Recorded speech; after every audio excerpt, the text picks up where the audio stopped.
Hey, everybody, welcome. Here we go. It's that time again. Matt Connarton Unleashed, and we are live from the studios of WMNH 95.3 FM in glorious downtown Manchester, New Hampshire. Also on Comcast 97 if you're in Manchester. Streaming at WMNHradio.org. And, of course, you can also go to my website, mattconnerton.com, for all of your live streaming options, social media links, contact info, etc., etc. Hello to our friends at Raw Talk Online. And today is Wednesday, July 28, 2021. If you were just now tuning in and wondering why I was playing some old ZZ Top, today marks the death of Dusty Hill at age 72, bass player for ZZ Top. I don't know if they've released a cause of death yet, but it's a terrible loss. I'm pretty bummed about it. So I'll probably play at the top of the hour when we take our break. I'll probably play a couple more ZZ Top songs, trying to play ones where he contributed some lead vocals. But definitely one of my favorite bands growing up, hugely influential. And the old stuff is, they had their commercial peak in the early to mid 1980s, but some of their really early stuff and their later stuff, when they, had already made all their money and didn't need to be so commercial anymore, their later stuff too sounds a lot like their early stuff. Just fantastic. The stuff you'll hear on the classic rock stations, all the big hits, like Legs and Sharp Dressed Man and all that. Those are all great songs, but if you are only a casual ZZ Top fan and you've never heard, like I said, there's really, you've got the early period, and then you've got their commercial, the hugely successful commercial period from, I don't know, what would you say, 82 to 87 maybe, or 81 to 86. There was a period of time where MTV had a lot to do with it, right? You would turn on, you youngins don't know what I'm talking about, but you would turn on MTV and you could not see a ZZ Top video. And they were absolutely massive. Like, I'd say one of the top 5 bands in the world through that period. And then they, big albums like Eliminator and Afterburner.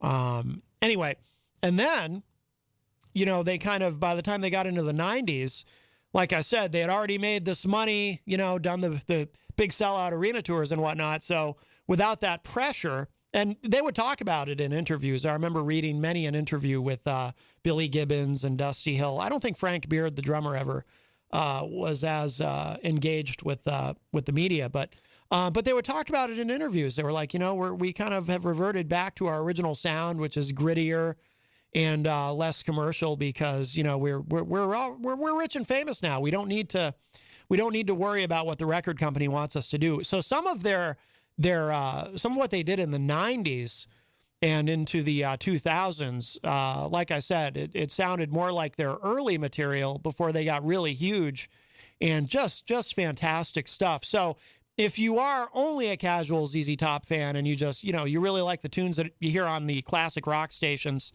and I'm sure all the classic rock stations are playing ZZ Top today, as they do every day, but, the hits are great, but there's a lot of, and they put out a lot of albums, very prolific. There's a ton of really good material that you may not have heard yet. So I would recommend to anybody, if you're interested, today is an appropriate day to do it. Go back and take a listen. But anyway, so a little bit of a sad note. Like I said, the news broke as I was pulling into the parking garage here. That's when I saw the notification, the breaking news of the passing of Dusty Hill. So, all right, well, onward and upward we go. I do want to remind you, of course, Matt Connarton Unleashed is proudly sponsored by the Hop Knot in the Brady Sullivan at 1000 Elm Street, and they are open today. The reason I emphasize that is Mike Sudderth was here with us yesterday, and, he does his weekly Tweakonomics segment in the second half of the show at the 5 o'clock hour every Tuesday, which we really enjoy. I think yesterday was week 5 or week 6 of that, and people are really loving it, getting a lot of great feedback on it. I really enjoy it, and I know Mike really likes it, but likes coming in and doing it. But Mike did say yesterday that the Hop Knot was going to be closed today for some reason, maybe maintenance or something. He wasn't sure why, and they would reopen tomorrow. But it turns out he was wrong. Something changed, I guess. Maybe they got whatever fixed. But I don't know. But when I parked the car and I was coming around the corner to come to the building, and I saw that they were open. So the Hop Knot is open today. They're open Wednesday through Sunday, and they have delicious gourmet pretzels. It is a wonderful place. Please continue to support them, and we're very honored and privileged to have them as a sponsor. But we've got our first call of the show today. Hi, welcome to Matt Connarton Unleashed. Who's this? Hey, Matt, it's Gary. Hey, Gary. How you doing, my friend? What a day. What a day, man. That was one of my favorite groups. Mm-hmm. One of my favorite groups. Yeah, absolutely. Those guys are so cool. Yeah, I knew that Dusty Hill was sick with something, but I wasn't sure what. Just because I happened to see a recent YouTube clip of ZZ Top doing something live performance wise without him, but yeah, 72. And I don't know. I haven't seen what the cause of death was. Have you? He had something to do with cancer. Last time I heard, he was dealing with some sort of cancer, but they wouldn't say. They wouldn't say, right out. Yeah. Yeah. I mean, because last time I saw Billy Gibbons and heard him, he said that he was dealing with something they didn't want to say. Oh, okay. Yeah, I hadn't heard that about cancer, but Oh yeah, good times with that stuff, man. Let's see. They don't have groups like that anymore. I'm looking to see if there's some sort of update, but it says here he died in his sleep. That's all we know. He had recently suffered a hip injury, but yeah, does it? Okay, I didn't realize this. Yeah, he died in his sleep after pulling out of tour. So they were actually set to go on tour, and he pulled out for some reason. So I'm sure as the day goes on, we'll learn more. But yeah, I was pretty bummed. Like I said, I saw the news pop up on my phone just as I was getting out of my car. Yeah, they rumor has it they were coming up around here, not to New Hampshire, but. Yeah, well, they would tour most summers. They were kind of at that stage of their career where it was, a summertime thing. They would go around and hit the big cities. Billy Gibbons on the Pawn Stars. Oh, really? Because somebody had his jacket from one of their concerts, because he used to wear those flamboyant jackets. Mm-hmm. Yeah. And he has his nudie boots, the big boots. Yeah. And he went into the pawn shop, and the girl, she said, "I had the jacket. My dad gave it to me." And he goes, "Well, is it original?" And she wanted like about $20,000 for it. Wow. So he opened up the jacket, and it's got his name in it and where he got it done, right? Yeah. So he said to the girl, he says, "I'll give you the $20,000." No kidding. Wow. Yeah. Billy Gibbons is amazing too. That'll be tough. And I used to love the guitars. Yeah. When they used to flip the guitars around. Yeah. They hooked that up on their belts and they flipped them around. Yeah, I seem to remember first seeing that when I was a kid in one of the videos. I don't remember if it was. They had the might have been legs. They had the pink fur ones. Yes. Oh yeah. Yeah. That was about as glam as they ever got. In the 80s, but that was kind of a nod the drummer, to the glam. The drummer was like just way out there, but Billy and Dusty were always, really good with stuff. So when I first became a fan as a kid, I kind of thought it was fun that the drummer's name was Frank Beard, and he was the one without the beard. I always thought that was kind of cool. I don't know why. It just was funny to me. I love the beards, though. The beards were the cool thing. I couldn't do it. I can't imagine having a beard like that. Yeah. Every place I work, I couldn't grow my beard like that. So I had to keep my beard trimmed down. Yeah, you got it caught in something, right? But I wear the shades. Before I wore glasses, I wore the shades and looking cool. Yeah. Wore my cowboy boots, because they were from Texas. Yeah, absolutely. Yeah, absolutely. Oh, yeah. Tejas. But, I just wanted to cheer you up with, Matt, we're family, so I had to cheer up my brother saying, "Hey, we love the same music. So, he's had to cheer you up and know that I'm a fan, Yeah, absolutely. Well, I appreciate the call, Gary, and So it's just a cheerful call. And, rest in peace, Dusty. Man, you were great. So absolutely. and Absolutely. Nope, that sums it up very well. All right, Gary. Well, thank you so much for the call. All right, my friend. Thank you for the call, my friend. Take care. All right. And just keep on rocking with the good stuff. Absolutely. We don't need to see the Eliminator car. We need to see the old stuff, hear the old stuff. That's right. Agreed. Absolutely. All right. Give my love to Jenny. Oh, you got it. Okay. We'll do. All love right. you. All right, Gary. You too, man. Bye-bye. Love you, man. Bye-bye. All right. Very nice call from our friend Gary. Yeah. We'll probably, I imagine this will be coming up in conversation a few times today. Yeah, they did during the 80s, too, during that very commercially successful period that ZZ Top had. They did introduce a few elements like in their videos, like Gary was talking about, where it was sort of, it was the glam era.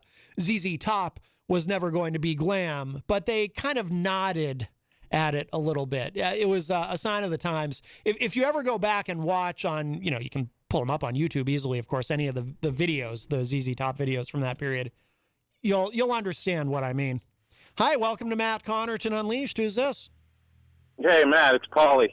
Pauly C from Retro Spectrum Radio with Pauly C. How are you?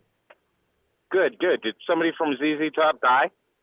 Yes, Dusty Hill has passed away at age 72. I'm sorry, who? Dusty Hill, the bass player. Oh, that's too bad. How did he die? We don't know. Perhaps some details will trickle out as the day goes on. All I've been able to see so far is that he passed away in his sleep, and I know that he had some sort of recent health issue because ZZ Top was supposed to go on tour, and Dusty Hill pulled out. So, did you ever see them live? No, I never did. Did you? I got to tell you, I saw them live. It was probably one of the best concerts I'd ever seen in my life, and it was the Eliminator tour. That album might have had a few poppy commercial hits on it, but the deep album cuts on that album were classic ZZ Top. I encourage people to go listen to that, especially now since Dusty died. But when I went to go see them live at the Worcester Centrum during the Eliminator tour, it was great because, it was your traditional people filing into the place with the house lights on and everything. And the concert started 10 minutes early and when people weren't ready for it.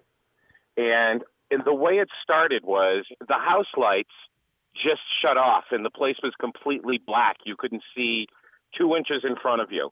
Yeah. And then it started grumbling in there. And the whole room started shaking and vibrating. So you knew the concert was just about to start. So you're looking at the stage, and lights come up very slowly on the stage from dimming from nothing to going bright. And what you see on the stage is what looks like a giant tarp covering the entire stage, including their instruments. Yeah. And behind that, all of a sudden, this giant face came. They were lowering it down behind the stage, so it was in the foreground of the stage or the background of the stage. And it was this gigantic face. And this is happening. It's lowering down behind the stage as the place is grumbling louder and louder and louder, getting people really excited. And then all of a sudden, the thing stops. There's a spotlight that goes on the face, and you hear this enormous inhaling noise, like somebody inhaling lines, Yeah.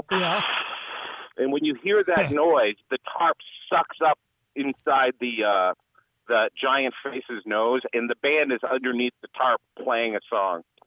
Oh, okay. Huh. Yeah, that's how it started, man. It was unbelievable. I think the first song was a song called Under Pressure. Oh, great song.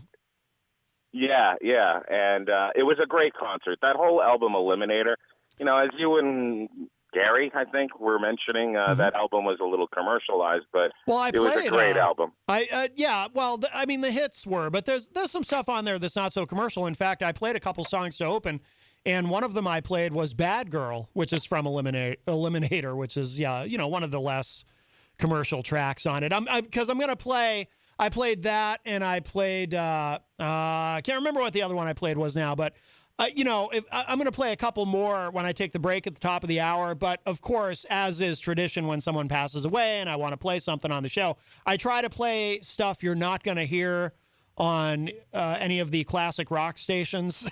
You know what I mean? I'm not going to I'm not going to play LaGrange. I'm not going to play Legs or Sharp Dressed Man or any of that, because you can hear those anywhere. So what's the point? I want to play some. Yeah, right. I would like to make a request if I could. Sure.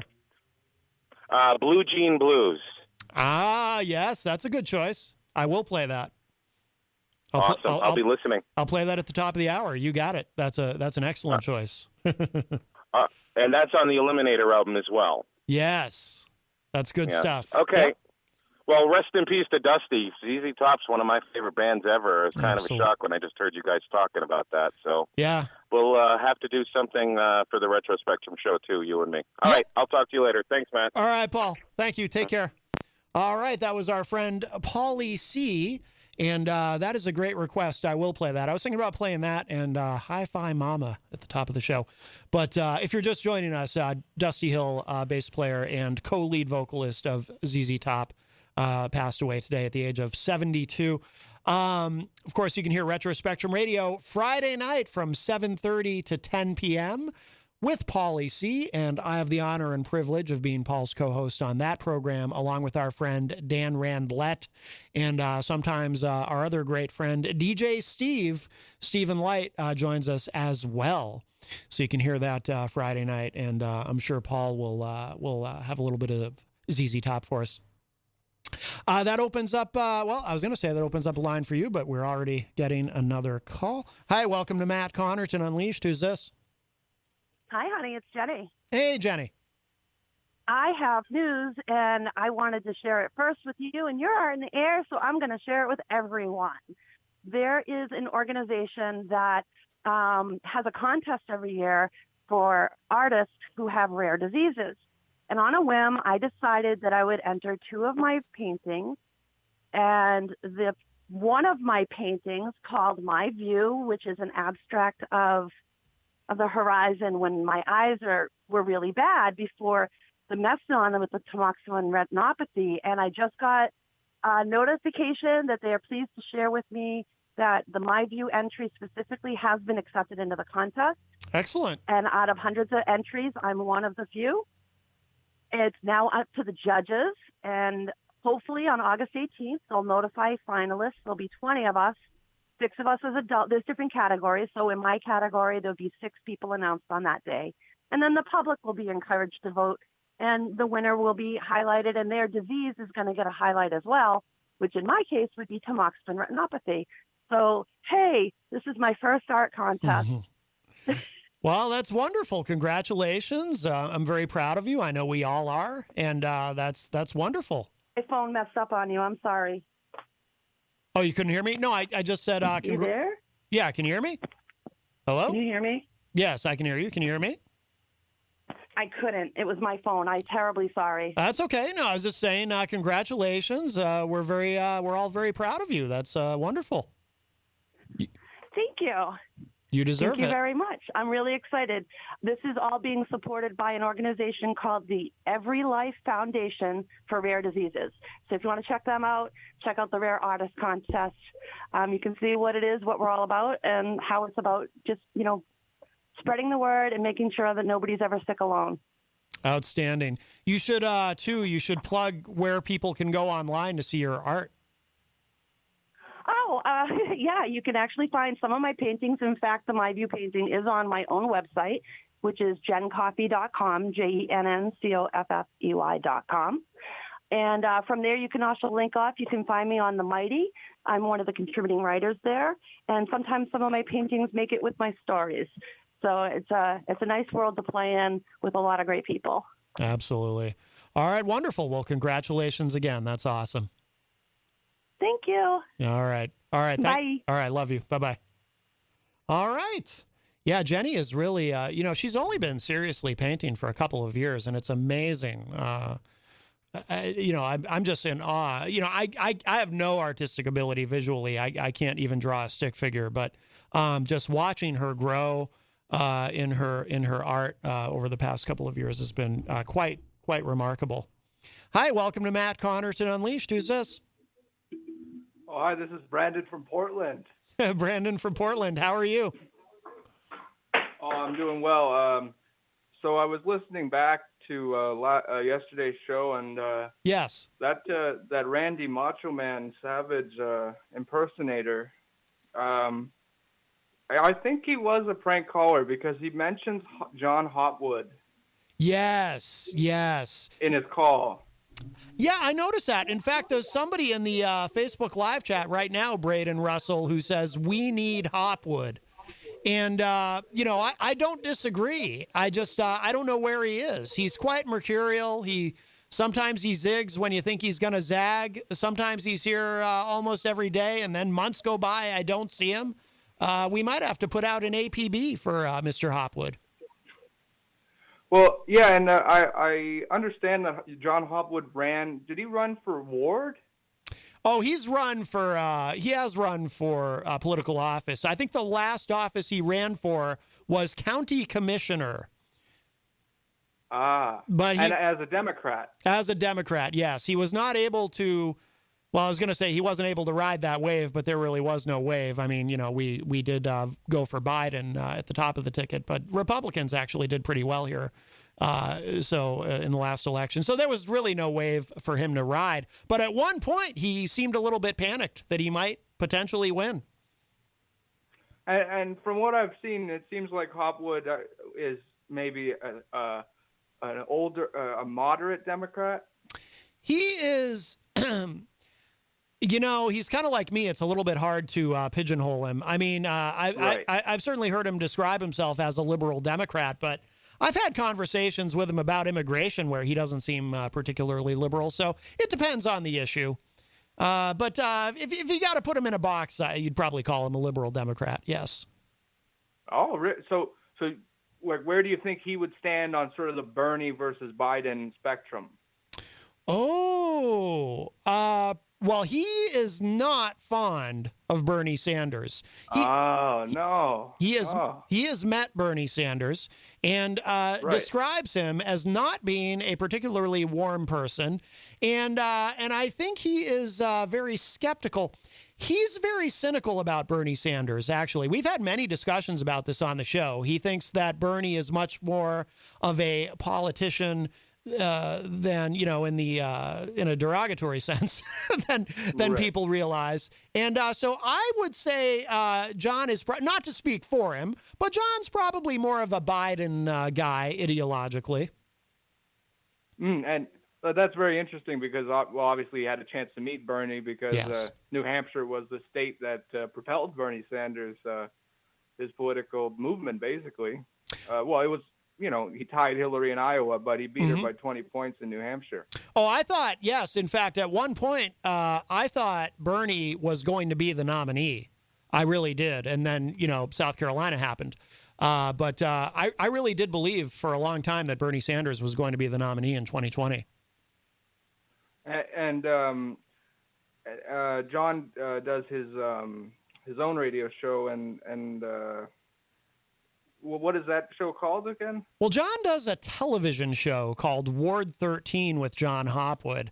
Now, for the last several weeks, he has outsourced his television program to Veranet March, but I did receive a text from him saying that he'll be returning to his show next week. But that actually airs on television, but you can watch it online at manchestertv.org. It airs Wednesdays from 3 to 4 p.m. He used to be on a different time, but everyone in television knows that Wednesday, 3 to 4 p.m., that's prime time. That's when you get the big ratings. But of course, it does go up on YouTube afterwards. So you can find, if you look on the YouTube and just look up Ward 13 with John Hopwood, you'll find his program. If you need more John Hopwood, as clearly we all do. Everyone is craving more John Hopwood, of course. Craving. Have you caught any of the Olympics? No, I don't really watch the Olympics. I'm not a sports guy. I find it tedious. I have watched zero of the Olympics, actually.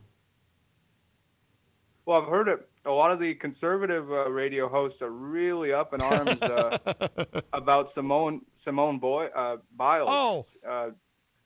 Yeah, I know a little bit about that. I haven't actually watched any of the Olympics, but I know that I kind of know what happened there. She was having a tough time. She pulled out.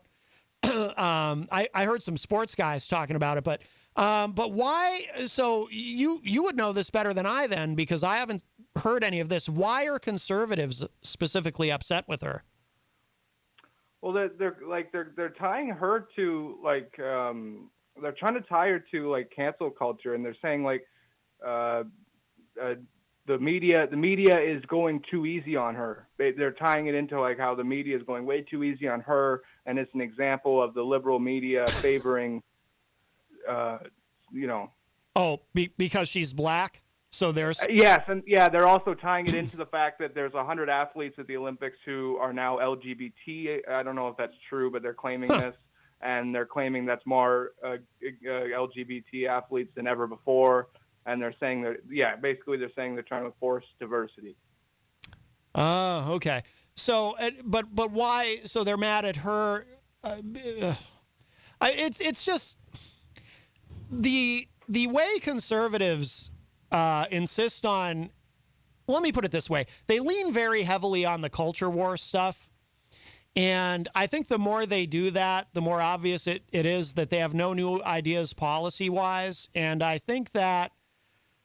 Sometimes, I mean, in our current era, I think they lean so heavy on the culture war stuff because they know it energizes people. They know their base buys into it, but it also distracts from the fact that they're also simultaneously putting out this narrative that, the vaccines are going to harm you in some way. So it's, of course, I guess, Brandon, that's my long-winded way of saying conservatives are upset with her. Of course they are. Right. Of course they are. Then they find these wedge sort of things to get frustrated and angry about, to galvanize support, and it works. This is mainly because the policies they're pushing for are not actually popular with the majority of the American people. Agreed. And so that's why they go to all this culture issue stuff, because under every single Republican administration, I believe since Eisenhower, they have grown the deficit in their tenure. Yeah, that's true. We've had Greg Moore from the New Hampshire chapter of Americans for Prosperity. He's been on this show. Greg hasn't been on for a long time. I should reach out for him. But he even acknowledged, because that's obviously a conservative organization, but he even acknowledged on this show, he said that Bill Clinton was the last fiscally conservative president we ever had. I mean, in the time that I've been interested in politics, because I became interested in politics at a very young age, Reagan, of course, exploded the deficit with the throughout the Cold War. George H.W. Bush, continued to increase it. But then Bill Clinton, under Clinton, we actually ran a surplus. And then W came along and said, well, we got to fight these wars, and we're just going to put them on the credit card. And they weren't even in the budget, as bizarre as that sounds. And of course, it continued under Obama and then under Trump, et cetera. And now it continues under Biden. And I guess we just print more money, but you're right. Republicans only complain about the deficit when there's a Democrat in the White House.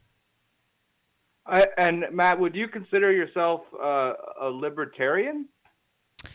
It is. I don't consider myself anything. It's very difficult to put me. I'm really a political square peg.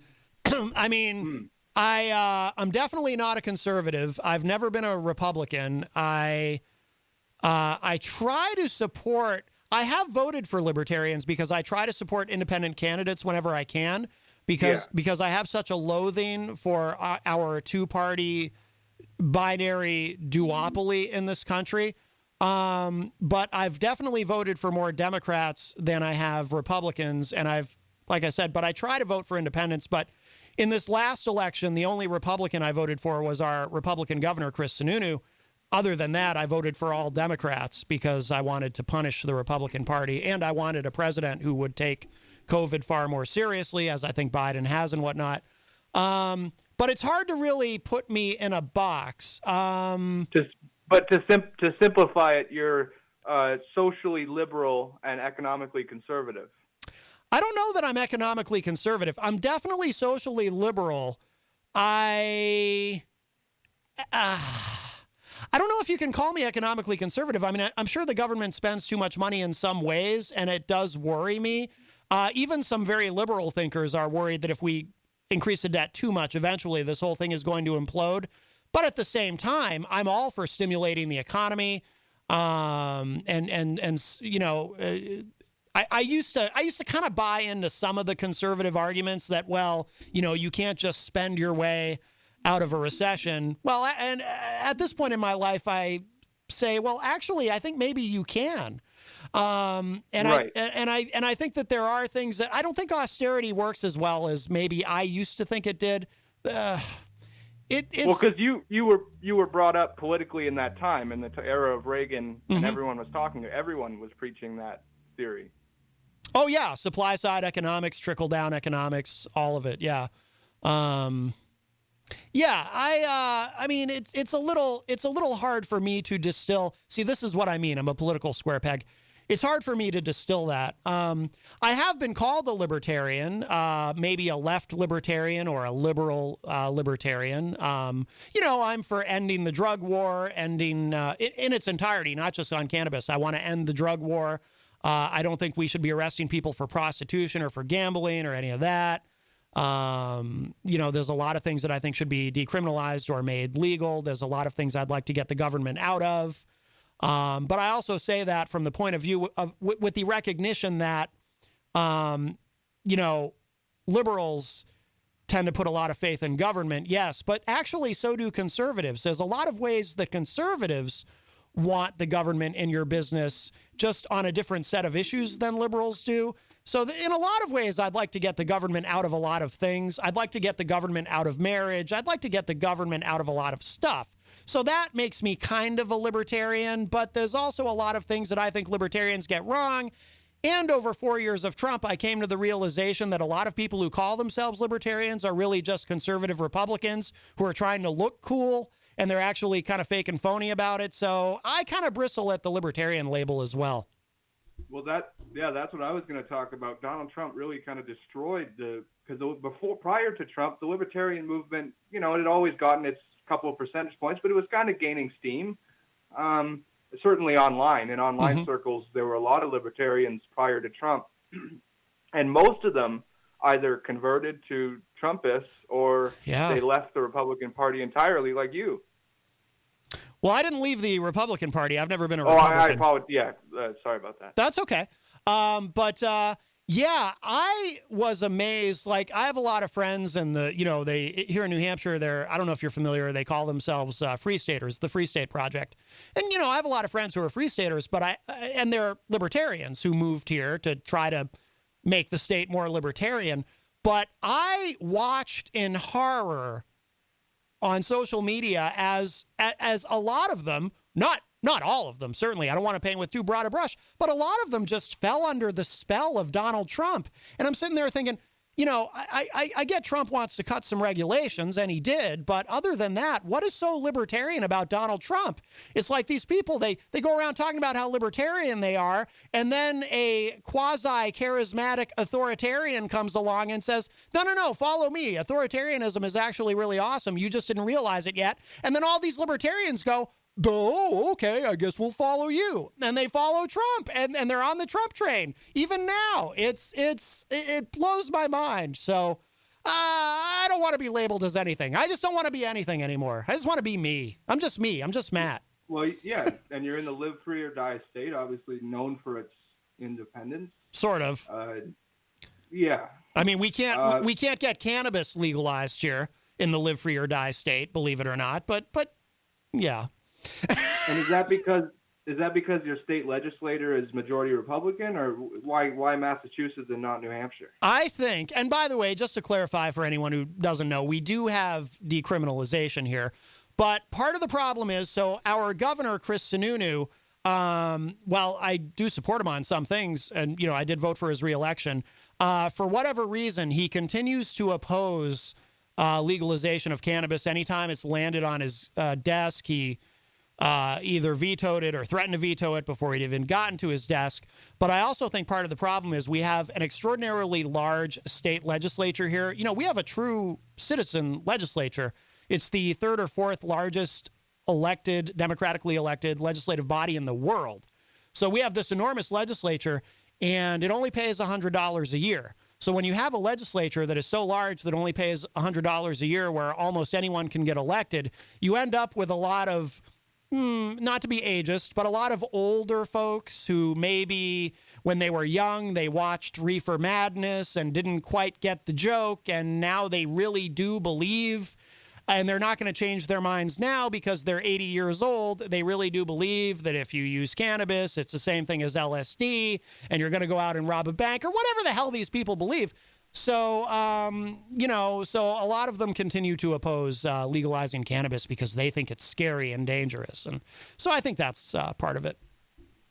I would also maybe take a look at Chris Sununu's funding, see if the pharmaceutical lobby has any hands in his pocket.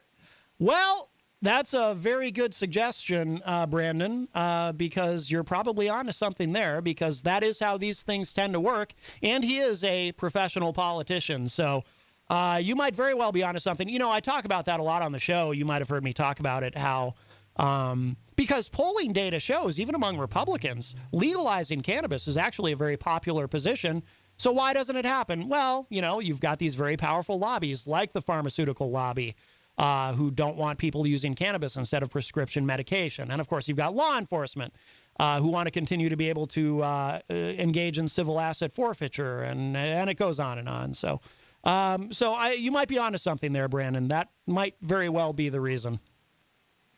And you're saying because of how much larger the state legislature is, things are maybe a little more slowed down, bureaucratic? Yeah, probably. I mean, there's a lot of crazy bills that people introduce. But I don't know if it's even a matter of slowed down. I think it's, look, it's funny, John Hopwood complains about this a lot. The bar, let me put it this way. The bar is very low because it's such a large legislature and it is a citizen legislature. The bar is very low in terms of what kind of a person you have to be or how you present yourself in order to get elected. We have some characters there. And as some of those characters, I'm trying to be kind about it, have some, shall we say, arcane ideas about how things work and how things should be. So you're saying there's a bunch of people the age of Bernie Sanders in the state legislature. And older. Yes. Oh, my. Yes. Oh, yeah. Because, of course, they ragged him about that. He's way too old to be president. I know. Now we have 78-year-old Joe Biden. Right. People were obviously questioning the mental faculties of Joe Biden, and although Bernie Sanders is, I think, 3 years older or 4, I in my opinion, he sounds a lot more clear. Wait, isn't Bernie younger? Bernie's younger than Biden, isn't he? Oh. I could be wrong. I thought Biden was 79. I thought Bernie was about 82 or 83. No. Bernie's definitely, I'm looking it up. Bernie's definitely in his 70s, I think. Let's see. Oh, Bernie is 79. Okay, Bernie is 79. Biden is 78. So Bernie is actually older by a year. Yeah. But I do think Bernie seems a little more cognitively, just from what I've seen. Well, because if you watched Joe Biden in 2012 or 2008, he was really good. He was tight. He blew Paul Ryan and Sarah Palin out of the water. Yeah, well, in the case of Sarah Palin, that's pretty easy to do.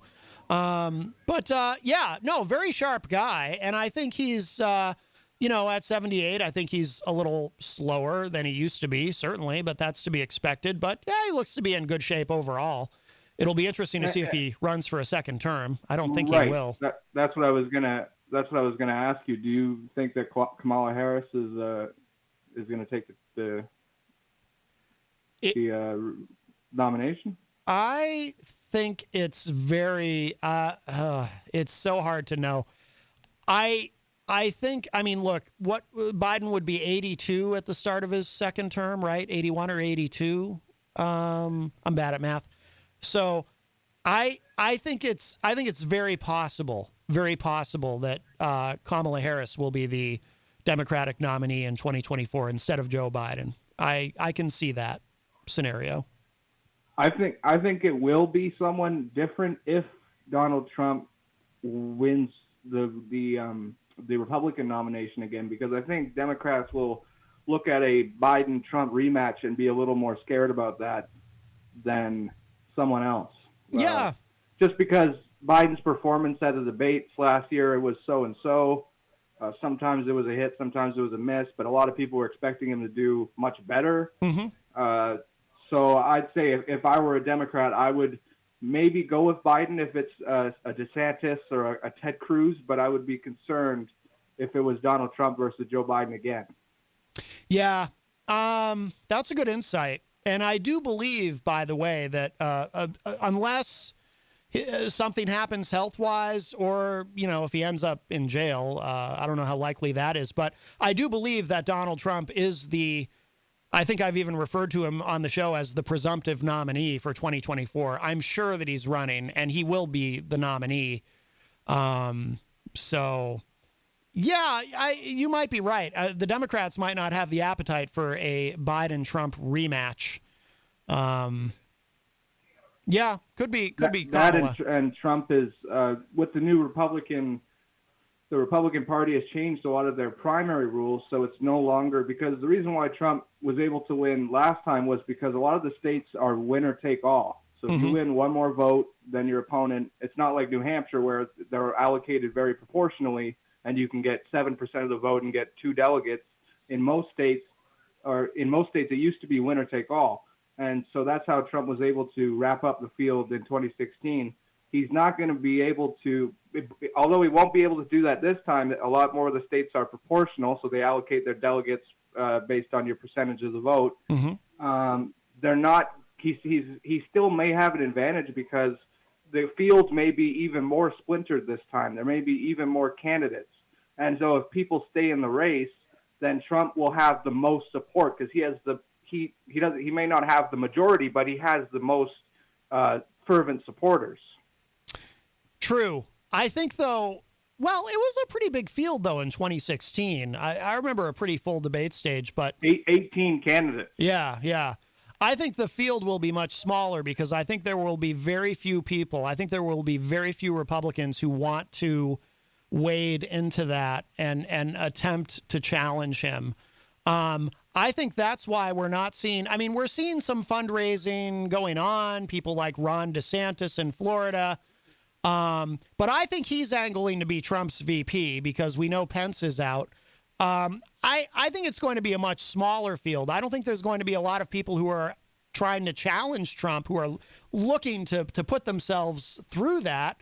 And the ones who are, because I do think Ron DeSantis will try to run, the ones who are, I think, will be really angling to be Trump's VP because they know they're not going to be able to get the nomination away from him. So I can see a Trump-DeSantis ticket in 2024. I can definitely imagine that.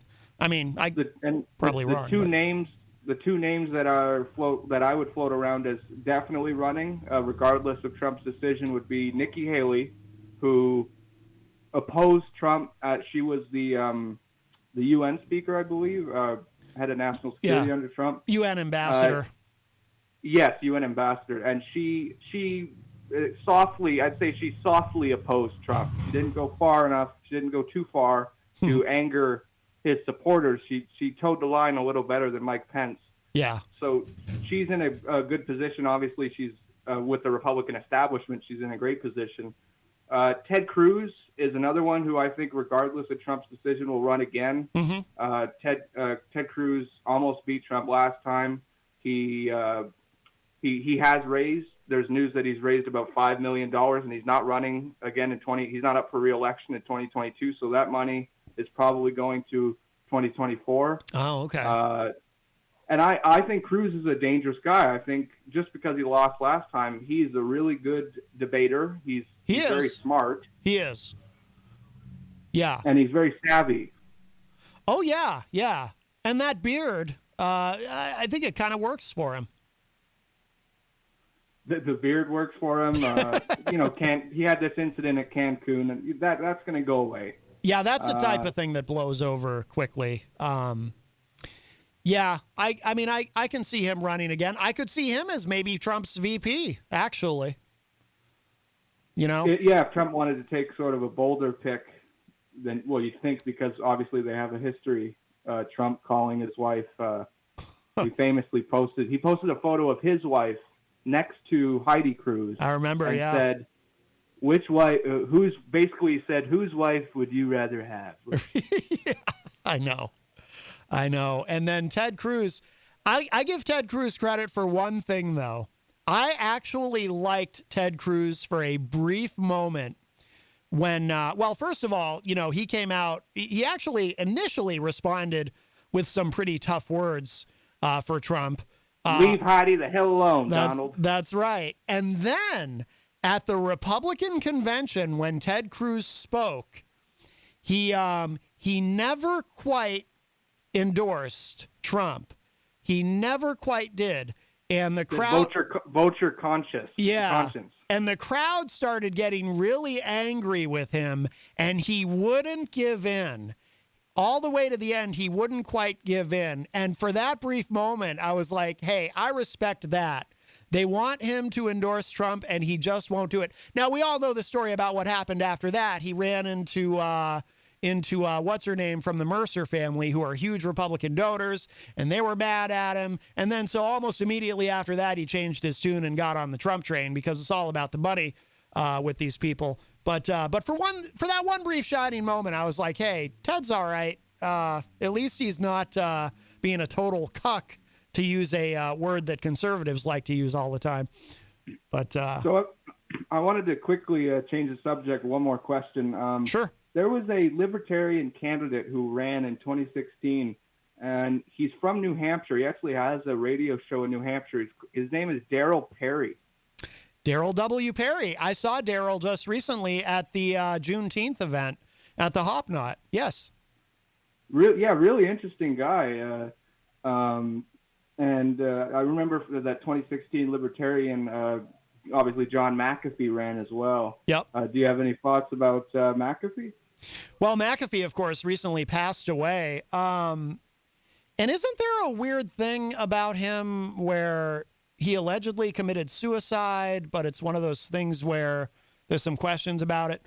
There was a tweet. He tweeted the year prior to his death, something along the lines of, if I commit suicide, you'll know it was a hit, basically. Yeah, so that's kind of weird. And I know McAfee was in all kinds of legal trouble. I think he was accused of killing somebody. I guess he was acquitted or something. I don't know. McAfee was an interesting character. And I see the notifications for McAfee pop up on my my browser of my computer, the security stuff. But yeah, so not a ton of thoughts on McAfee. As far as Darryl goes, I like Darryl very much. Darryl W. Perry, I was surprised to see him at the Juneteenth event. And we had an interesting discussion. His wife, Jackie, was there as well. And we were talking about how, we kind of bonded over our disgust with all the libertarians who just couldn't wait to jump on the Trump train during the Trump presidency, and he seemed to be equally, and his wife seemed to be equally dismayed by all of that, and disappointed. And that's Darryl Perry famously at the libertarian debates said that he's, quote, the only real libertarian. There you go. Well, God bless Daryl W. Perry. No, he's been through some very severe health issues, so it was really nice to see him at the event. Well, we're approaching the top of the hour. Thanks for taking my call. Hey, great call today, Brandon. I appreciate it very much. Thank you. All right. Brandon from Portland. Wow. Yeah, we were on the phone with him for a long time, but I enjoyed that very much. And I'm only sorry that, the damnedest thing, though, he reminds me of someone. I can't quite. But I really enjoyed that discussion with him. And I know that he's dying for some John Hopwood, but I haven't seen John Hopwood in, it's been a couple weeks now. It's been a couple weeks, but we are approaching the top of the hour. I think what we'll do is damn it. I can't remember now. What was the song that Pauly C requested? I was going to play a couple more ZZ Top songs because, in honor of the passing of Dusty Hill, bass player for ZZ Top, dying today. And now I can't remember. Does anybody in the Facebook live chat remember what the song was that Pauly C requested? No, it was not Sharp Dressed Man, Braden. I will not play Sharp Dressed Man because you can hear that on any station. Maybe this is Paul calling back. I should have typed it in. Hi, welcome to Matt Connarton Unleashed. Who's this?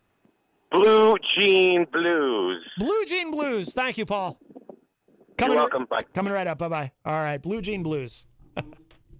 We will play that. If you are just joining us, if you don't know, very sad day. Dusty Hill, bass player and co-lead vocalist of ZZ Top, died today at the age of 72. So we opened the show with a couple of ZZ Top songs and a couple different versions of Blue Jean Blues. I'm going to play the shorter one because there's a very long version of it, but we'll play the short one and maybe one other quick track, and then we will be back with our number 2 numero dos of Matt Connarton Unleashed.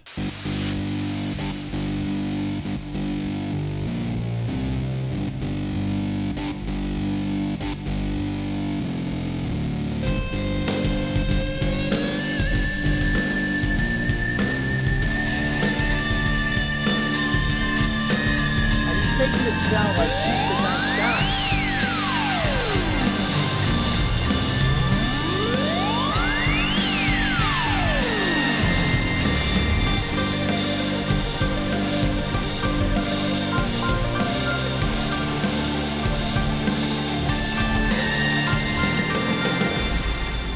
Welcome back, everybody. We are into hour number 2, numero dos of Matt Connarton Unleashed, and we are live from the studios of WMNH 95.3 FM in glorious downtown Manchester, New Hampshire. Also on Comcast 97 if you are in Manchester, but you can stream us from anywhere at WMNHradio.org and on the Matt Connarton Unleashed Facebook page. And you can also go to my website, mattconnerton.com, for all your live streaming options. And we have a call. Hi, welcome to Matt Connarton Unleashed. Who's this? That's Eazy-G. Eazy-G, Eric Gagnon, our intrepid, if I may use that term, entertainment reporter. How are you? Yes, I will be live in the studio tomorrow. I got a phone call from my doctor's office, so I was waiting on an appointment, and it won't be till August 11th. So August 11th. I will definitely be there with bells on, as they say. Well, you can wear bells. I was going to say you can wear bells if you want to, but we do prefer you in one of your muscle shirts. It's a possibility, yes. Excellent. But anyways, want to give I wonder if we can get a foghorn. It's Texas Mike's birthday today. Texas Mike's birthday. Yep, 27. He was on the morning show this morning. Now, why the foghorn, Eric? Why is that? I just like the foghorn. No, don't we all? Peter White likes to play with when it's fog outside. There we go. There, yes, the foghorn. Yeah, I've always been a big rest in peace, Dusty. I've always been a huge ZZ Top fan. Never saw him live in person like Pauly C did. Well, jealous about that, but yeah, what a band. Do you think they'll continue? I don't think, no. I don't actually. I don't know how you continue without Dusty Hill. I mean, All right, so this could be the end then. what are they going to do? Get another bass player, have him grow a big beard? And, Yeah. and They just, had a great run. They've been yeah. going doing their music since the 80s, right? 70s. They actually started in the 70s. They were. Yeah, they got a big push from MTV. Oh my God. Oh yeah. I mean, I want to say 74 is when they started. Maybe 73, 74. Might have been even earlier than that. They've been around a long time. They were around at least a decade before they really became the megastars that they became on MTV. Right. Yeah, They'll absolutely. go down as one of the best bands in the history of music, I think. Yeah, and I'd say, there was a period in the 80s where they were probably top 5 as far as album sales and ticket sales. And like I said in the first hour, there was a point where you couldn't turn on MTV without seeing a ZZ Top video. I mean, they were huge. Right. Yeah.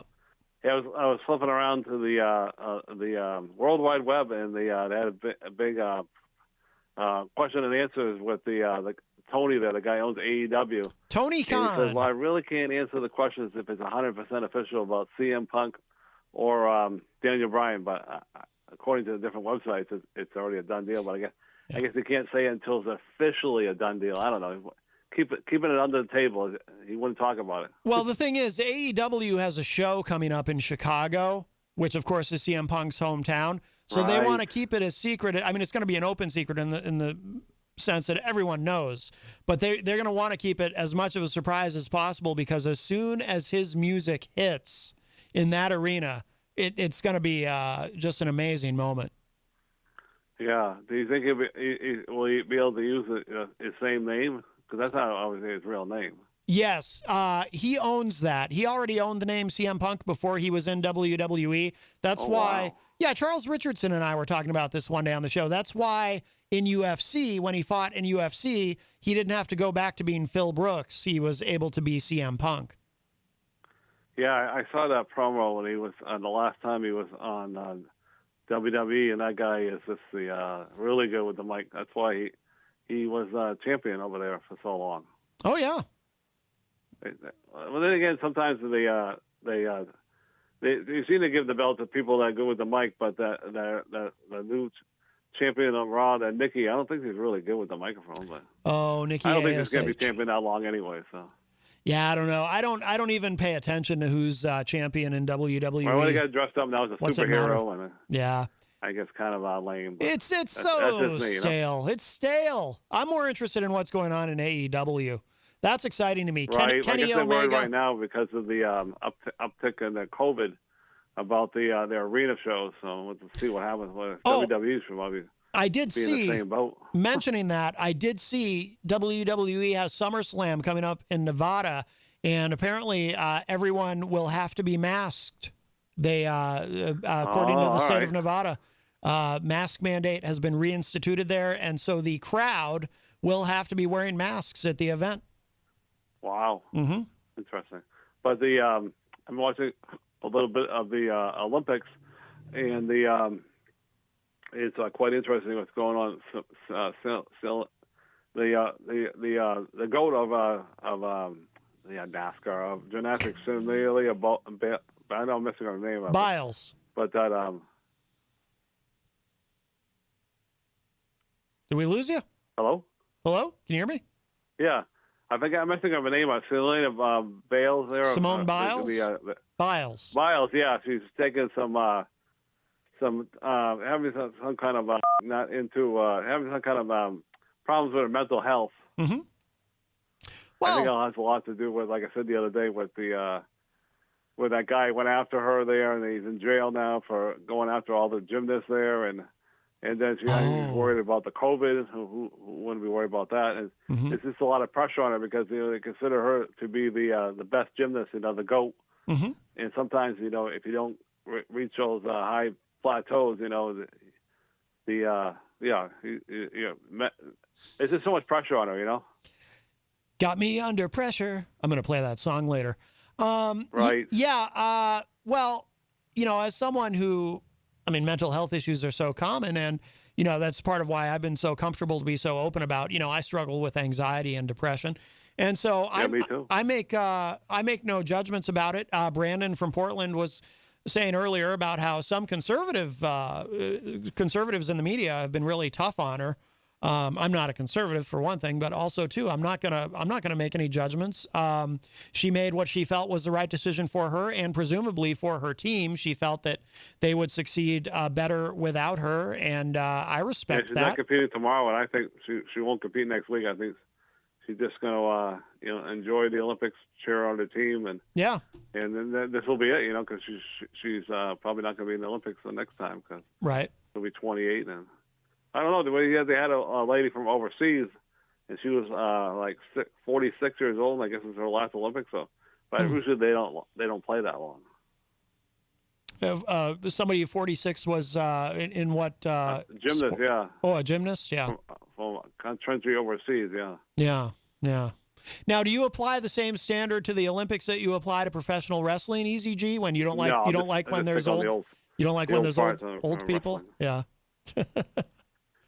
Yeah, that's only the rules I play for the. There was a guy on social media the other day. I think it was Facebook or online, and he said I think it was Facebook. He said we got to give the young guys a push here. He said it's fun to have the old farts come back, but he said then they leave, and then the other guys don't get a push, or they just let them go. He was saying that they don't know what they dropped the ball on so many stars. Braden Russell is asking, can we do a multi-call? Sadly, no, Braden, we cannot. But anyways, I have to agree with you. Once Vince sells the company, I think they're going to do a lot better with their shows. Because, like you said, SmackDown's pretty good right now, but Raw is just not good at all. Yeah, I don't watch either. I haven't sat through an episode of Raw or SmackDown in probably 7 or 8 years. I think the problem with Raw is it's on for 3 hours. You got to fill it with doesn't help. Wrestlers. It doesn't help. But yeah, I think they should cut it down to 2 hours. I think it'll be a lot better.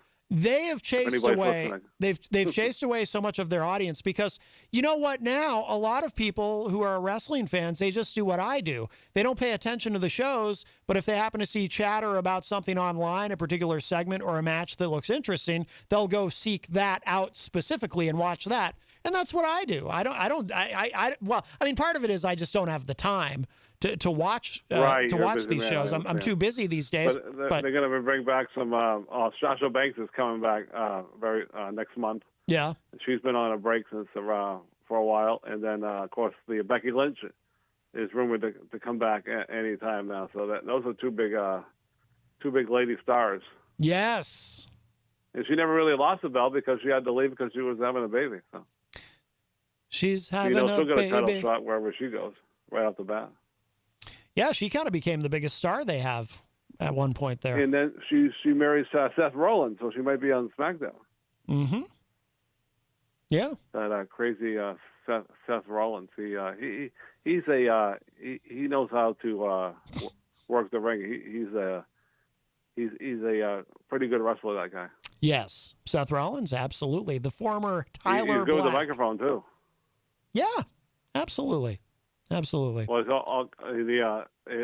I like to see him fight the head of the table. I think that's going to happen.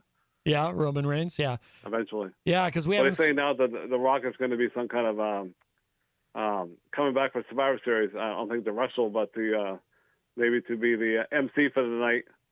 And then, of course, they want him to wrestle at WrestleMania 38, but I don't think that's going to happen. Uh-huh. Due to his contract, That's right. And the people in Hollywood don't want him to get hurt. That's right. He's the golden goose. Yeah. Well, back in the day, obviously he's one of the best. Is he like a third generation wrestler? Oh yeah, The Rock. Yeah. Yeah, he's in the Daniel. He's in the Roman Reigns is one of his relatives, right? Yeah. Either nephew or cousin. So there you go.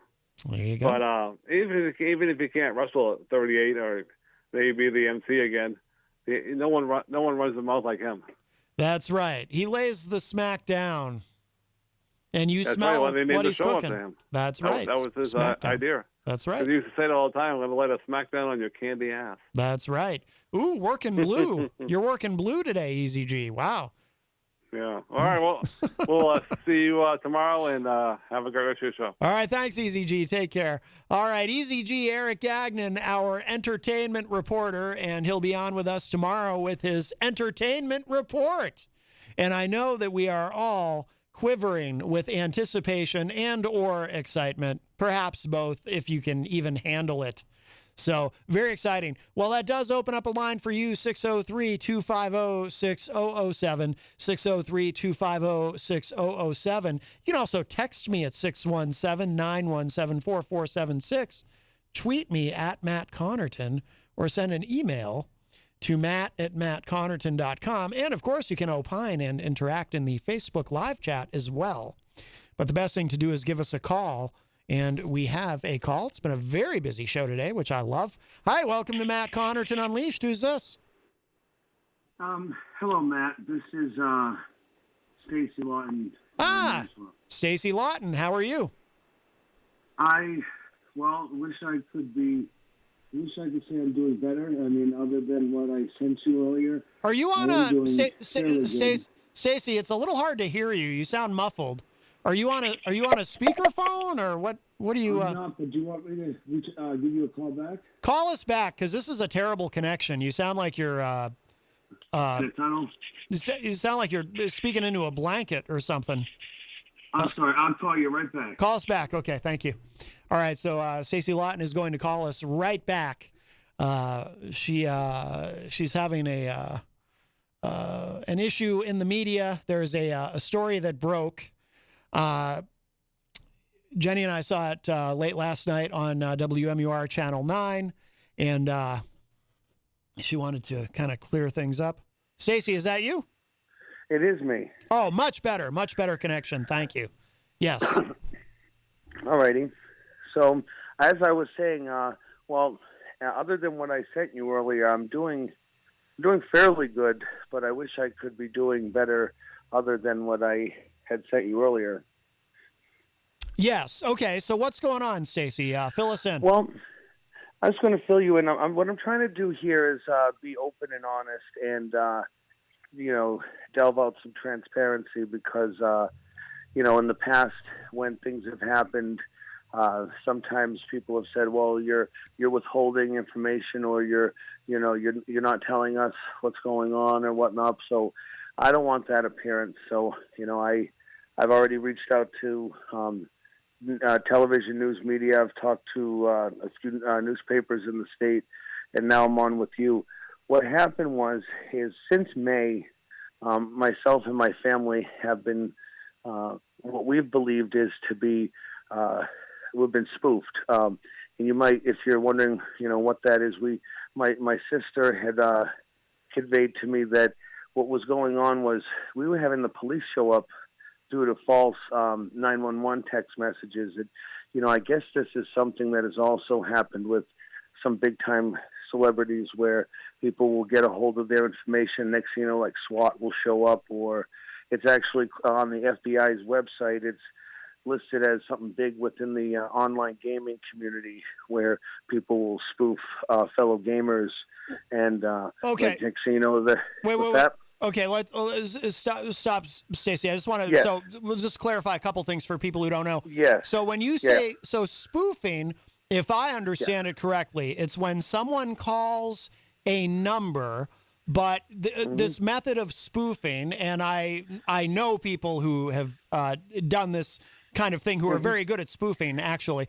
People I've interacted with. So spoofing is when, you're able to call a number, but rather than have your phone number show up on their caller ID, it's a different number, and you can control what number that is. Am I correct? Well, that's what spoofing is. I think it's the person, whoever's hacking or spoofing, can control it. Like sometimes they'll label it as the number of the person that they're trying to spoof. Like, like say, I've had that happen. Like I guess, What's that?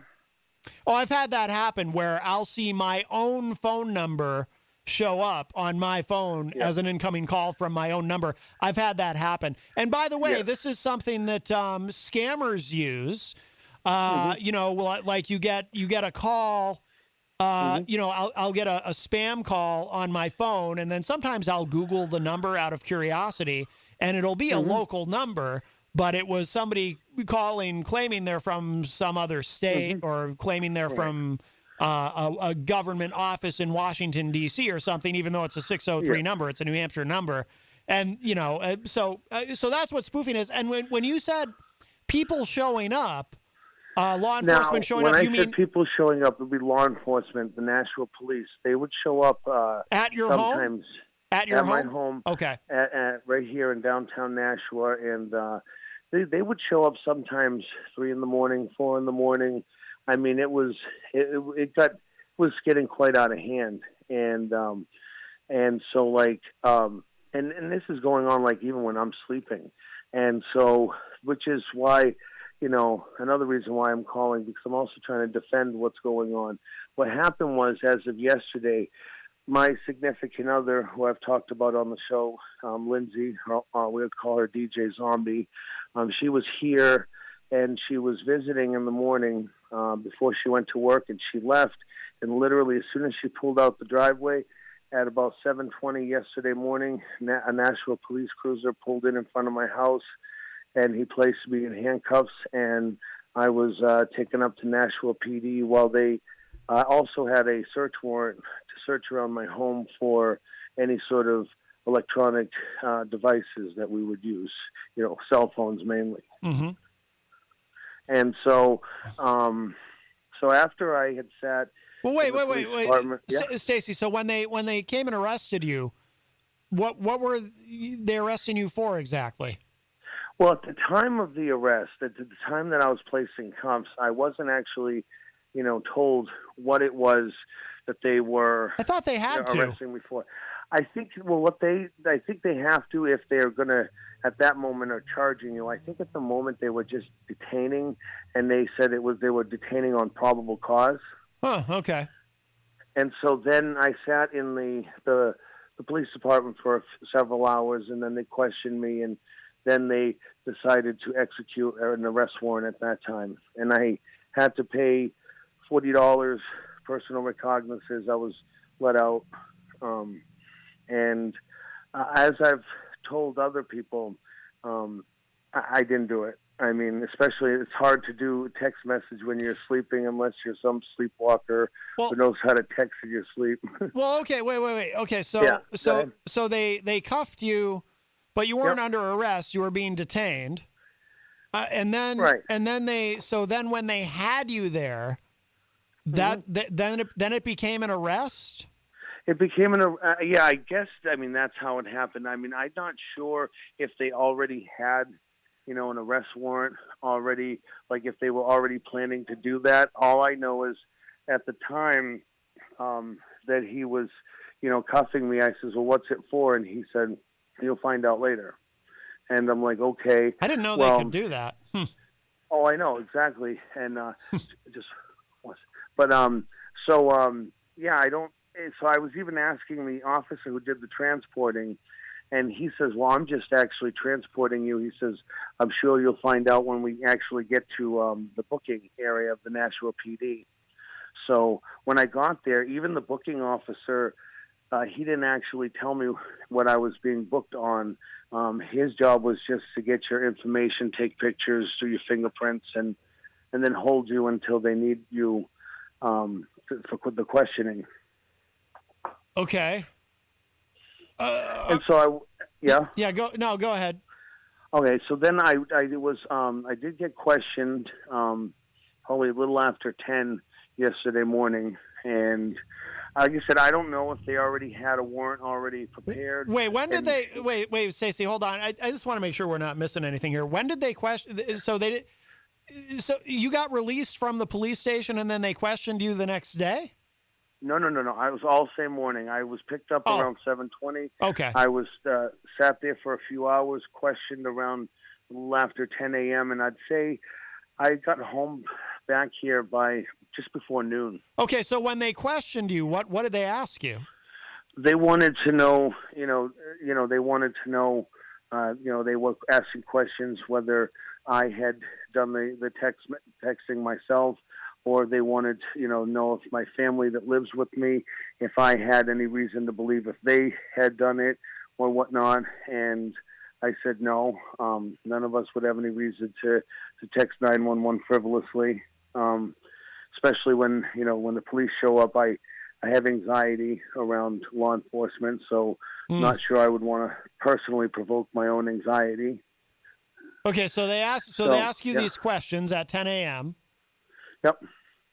And then after we got through, I say we were discussing everything for about 20 minutes when I had just decided, I had given them all the information I had, and then I just said, hey, can we just end this now, because I really don't have anything else to add, and my anxieties was flaring, and I've been dealing with some medical issues, so I really, if I was going to be allowed to be released, I needed to get out so I could attend to myself.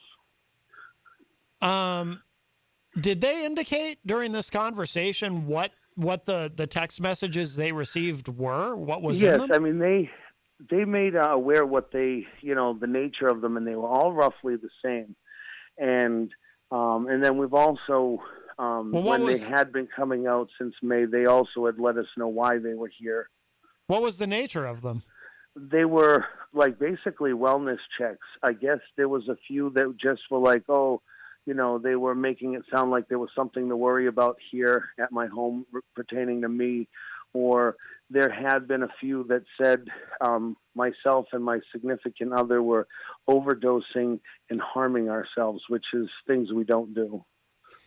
So when they're receiving these text messages, they're showing up each time they get one? Yeah, I would imagine so, because they said they have to follow up on every inquiry to 911, whether it's, a hang-up call, text message. If they can find an address or find, where the person is located, they have to notify the police department and have them follow up. So each time they receive one of these, they're showing up at your home, and you're telling them wasn't me, wasn't anyone here? Yes. Okay. But no matter how many times you go through that with them, they still have to show up and respond. When they when they receive something, they can't just say, "Okay, well, we already talked to these people, and they said no, don't worry about it. There's nothing going on." Okay. Yeah, because I guess each time it happens, it lays out a fresh new set of circumstances. Like, because if they don't show up, but they were notified, there's liabilities involved. Say if the persons that they were going out were in fact overdosing or wishing to harm themselves, if they don't respond, there's, violations of their oaths of office too, because, they're supposed to follow up on every emergency they're notified of. Okay. All right. So you tell them, so they're questioning you, and you tell them, can we wrap this up because my anxiety is getting out of control? So then what happens? They graciously said, yep, we can wrap this up. And literally at that moment, they ended the tape recorder, and we stepped outside of the questioning room, and they brought me back downstairs to the booking area. And then I ended up, made a few phone calls because, I have money, but didn't have my ability to pay them while, because I was all on debit card. So I called a few people. And a longtime friend of like 20 years came down, and he helped me, and he gave me a ride back home. And I owe him $40, but that's not a problem. The big deal is he still showed up when I needed him the most. And he and I had a little bit of a mishap, and I called him and I says, I shouldn't have talked to you the way I did recently, but man, I'm sorry, but I need your help. And he wanted to know what it was about. I told him, and he says, I'll be right over. Oh, that's a real friend. That's good. Yes. So, but at some point, okay, so he came and got you? Yes, he gave them the $40. They somehow brought that back to the booking area and gave that to the bail commissioner. and he waited while the bail commissioner and I went over the personal recognizance bail paperwork, and I was given a court date of August 31st at 8, a little after 8 in the morning. Okay. And so, yeah, I'm definitely going to be going to that because we all know what happens when you don't show up for any court hearings. And more consequences can be a result, but that's not my way of doing things. Yeah, I'm going to plead not guilty. Since I'm somebody who can't really afford, a high-priced lawyer, I'm going to have to get a court-appointed counsel, and we're going to have to try to fight it and figure out if we can't get to the bottom of to the truth of the matter. Because I know, like I've told them, and I've told other people I've talked to about this in the last day or so, that I denied the charges. I did not text 911 to come out and respond to me under false pretenses, and not to mention I'm somebody who, and your listeners know I do have a history, and I have made great strides in mental health recovery, and, to sit there and to do this, it literally would be throwing all that away. And I would be stupid if, I ever did something like this, and to just give up on everything I've worked hard for, and the trust that I've built with the constituents I have in downtown Nashua would be completely broken if, I was to, go back to doing stupid things. So when did they tell you what you were arrested for? That's right at the time, because I'd asked them when we were sitting down for the questioning, because I said, I really don't know what this is regarding. And they were like, well, we'll come back. We'll talk to you in a minute. I'm like, well, can I ask you, does this have to do with the 911 text messages that we've been receiving since May? And they said, yep, we can confirm that it is about that. And so I saw the official charge on the paperwork when I talked to the bail commissioner who set the bail at personal recognizances. It said false use of E911 info, but like WMUR had reported it as false information to 911. Right. All right. Well, whoever did that, though, I mean, whoever is doing the spoofing takes a terrible risk, because I assume that is a felony, what they're doing. What they're doing, I would imagine, if they're doing it to someone else like this, would be a felony. Though I was only charged with an A misdemeanor. Okay. And currently they have me down at 7 counts.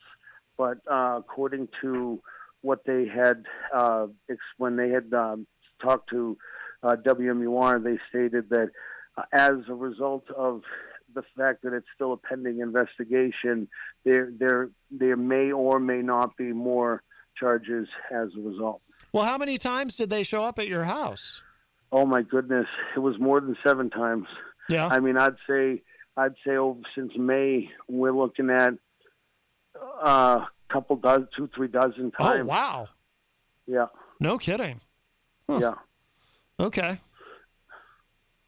And it's been a drag on my anxiety and my mental health. And that same person that I mentioned a bit ago, he's helping me get back into peer support respite, because it's been last year was a challenging year, losing a loved one, and then this year, everything seems to be going great. When this started happening, it just seemed like it was starting to wear on me mentally. And I'm safe and I'm in a good space, but to take care of some loose ends with my mental health, I'm going to get some help for that, so it doesn't get any worse. Right.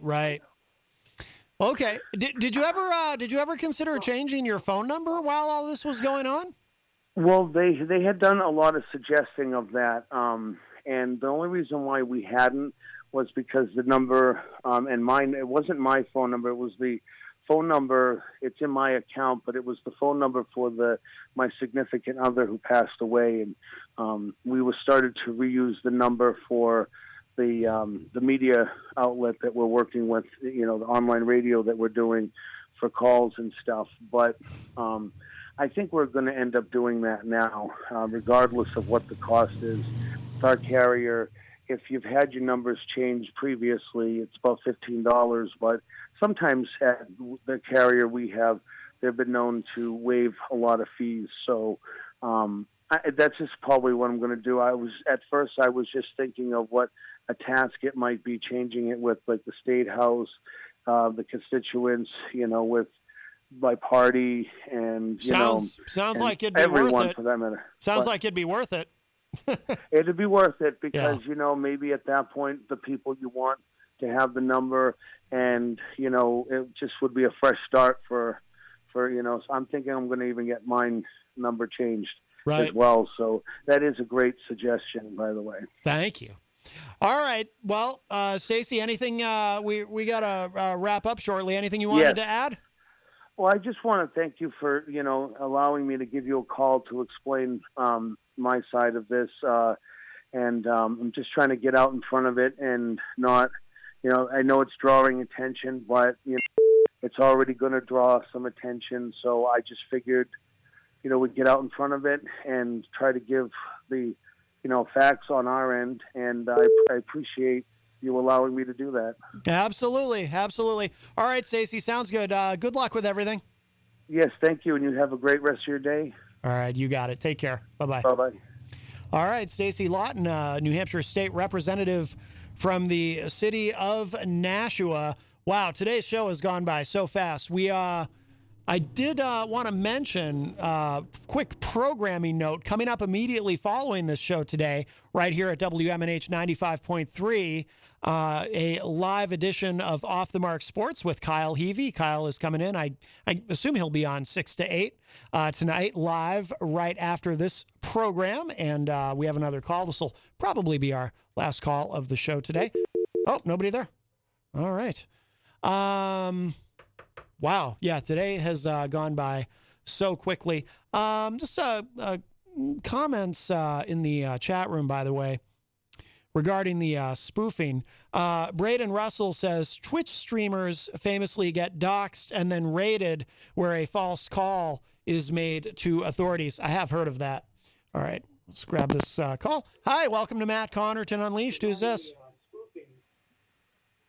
Hello? Hi, this is Brandon calling back from Portland, Maine. Hi, Brandon. How are you? Well, you said right before the end of our call, you said I reminded you of someone. I wanted to know who that was. I don't know. There's something about you that just, we may have crossed paths at some point. Are you a musician? A musician? Yeah. No. I've met a lot of people in the music industry named Brandon. I don't know. You just remind me of somebody. Maybe somebody famous. I don't know. I just wanted to ask you about Manchester. How is the transportation in Manchester? Oh, I don't know. I drive. The transportation, you mean like the city buses? Well, I don't know. Eazy-G Eric Gagnon had a terrible experience recently on a city bus here in Manchester, but that's him. And so you don't frequent the bus? I don't ride the bus. No. Do you ride the bus? So I'm assuming your show location is not in the city and not in the center of town? Oh no, we are. We're right on Elm Street in downtown Manchester. Oh. Yeah. Well, I have a similar. Well, the transportation in my city is inadequate. I would say. Oh well, I'm sorry to hear that.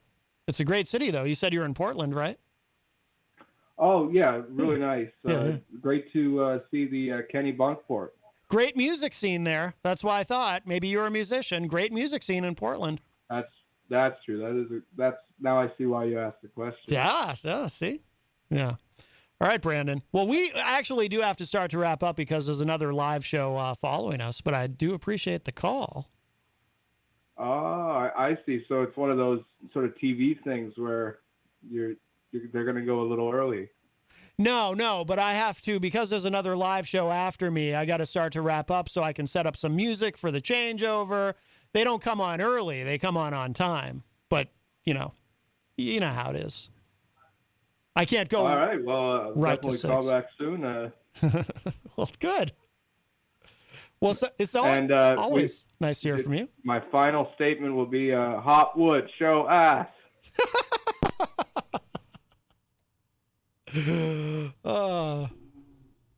I'll tell you what. Now, something about that, by the way, something about his closing statement, and he clearly is a big fan of John Hopwood. Something about that is so familiar to me. So familiar to me. There's something so familiar about Brandon.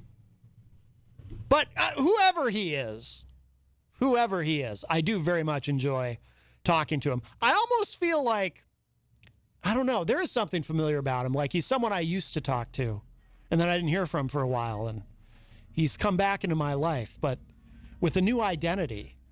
It's like when you're I was a big fan. We do need to wrap up, but just quickly, I was a huge fan of General Hospital growing up, right? But sometimes if you've ever watched soap operas, one of the tropes of soap operas is there will be a character and maybe the character dies.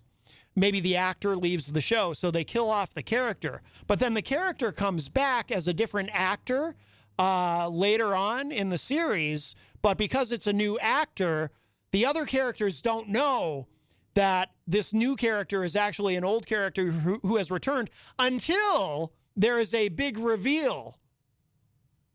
And then the new character turns out to be the old character, it's actually me. I'm the old character, but I had to have plastic surgery because I was in that terrible explosion on that boat, and you all thought I was dead, but I've been alive this whole time, or I just got out of a Turkish prison or whatever, and here I am with my new face.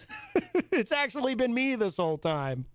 And then the other characters on the soap opera are like, oh my God, I can't believe it's you. And then there's usually a storyline about, is it really him? I don't know if it's really him. He claims to be him. So I don't know. There is something familiar about Brandon. And his fixation with John Hopwood is also very familiar. But Brandon, I do very much enjoy your calls. Whoever you are. I enjoy very much your calls, and I enjoyed our conversation. Actually, I enjoyed both conversations. Tom Blanchard says in the Facebook live chat, sounds like Randy Savage. Could be. Braden Russell says Hopwood show posterior region. Now, that's a variation of what Brandon said. All right, we do have to wrap up. Off the Mark Sports coming up next at 6 p.m. right here at WMNH 95.3 FM. Please don't forget, visit our wonderful sponsor, the Hop Knot, in the Brady Sullivan at 1000 Elm Street, right across the street. I wish I had the John Hopwood soundboard pulled up. Oh, quick thing, very, very quick thing. And it's good that I'm doing this at the end of the show, because this way, those of you who are sick of hearing about it, you won't have to hear about it much because I'm doing it at the end. Crazy Joe, brief update. Crazy Joe now banned from TikTok. He has been booted from TikTok. So I think that now that he has no social media bridges left to burn, the Crazy Joe saga has now finally ended. Ladies and gentlemen, we got him. That's it. No more Crazy Joe. Probably ever again. Goodbye, Crazy Joe. All right. And on that note, I'm going to leave you with, let's play this. Got Me Under Pressure, ZZ Top, Dusty Hill, rest in peace. And I'll talk to y'all a little bit later. Bye, everybody. Stick around. Kyle Heavey's up next.